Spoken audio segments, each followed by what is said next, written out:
మనము నివసిస్తున్న ఈ భూమి గురించి తెలుసుకోవాలని ఎంతో మంది శాస్త్రవేత్తలు ఎన్నో పరిశోధనలు చేశారు. ఆ పరిశోధనలు చేసి వాళ్ళు తెలియపరిచిన విషయం ఏంటంటే, అంతగా శాస్త్రం ఇంకా అభివృద్ధి కాకముందు ఒక పెద్ద ఏనుగు భూమిని మోస్తుందని అనుకున్నారు.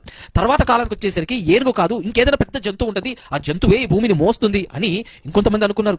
తర్వాత కాలం భూమి బల్లపరుపుగా ఉంది, ఫ్లాట్ గా ఉంది అని అనుకున్నారు. అయితే క్రీస్తు పూర్వం 6th సెంచురీలో పైథాగరస్, ఒక గ్రీక్ ఫిలాసఫర్ గారు వచ్చి ఏం చెప్పారో తెలుసా? ఈ భూమి ఫ్లాట్ గా లేదు, ఈ భూమి గుండ్రంగా ఉంది అనే విషయాన్ని ఆయన ముందు చెప్పాడు. ఆయన చెప్పినప్పుడు ఎవరు అంగీకరించలేదు.